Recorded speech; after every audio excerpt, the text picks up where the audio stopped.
Ninatoa wito kwa viongozi wote wa dini kuendelea kushirikiana na serikali, viongozi wa kijamii na makundi mbalimbali kuendelea kushirikiana na serikali katika kutoa elimu ya umoja na amani, kupinga chuki na migawanyiko na vitendo vyovyote vinavyoweza kuvuruga mshikamano wa kitaifa. Mheshimiwa Baba Askofu, vita yeyote inayohusisha wenyewe kwa wenyewe haina mshindi, bali ina kupoteza wote.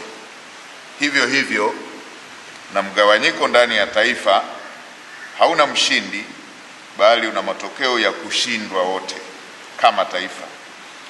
Manufaa ya amani ni makubwa, na hasara ya kupoteza amani haina mshindi, bali ina kupoteza wote kama jamii. Manufaa ya amani ni makubwa na huleta maendeleo ya kiuchumi, huimarisha ustawi wa jamii na huwezesha kila mwananchi kushiriki kikamilifu katika kujenga taifa. Mheshimiwa Baba Askofu, amani, usalama na utulivu ndio msingi utakaojenga taifa lenye mafanikio na umoja. Sote tunatambua kwamba Tanzania imeendelea kuwa kielelezo cha umoja, amani, mshikamano na utulivu katika ukanda wetu na barani Afrika. Amani hii imejengwa juu ya misingi imara ya maadili, haki, kuheshimiana, uvumilivu na uzalendo kwa taifa letu.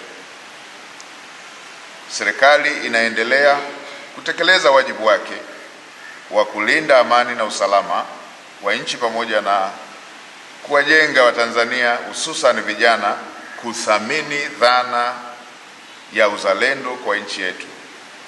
Lakini muhimu kutambua kuwa amani ya kudumu haiwezi kujengwa na serikali peke yake, bali familia, jamii, taasisi za dini nazo zina nafasi ya kipekee katika kuimarisha misingi ya amani kupitia mafundisho ya maadili, upendo, haki na kuvumiliana.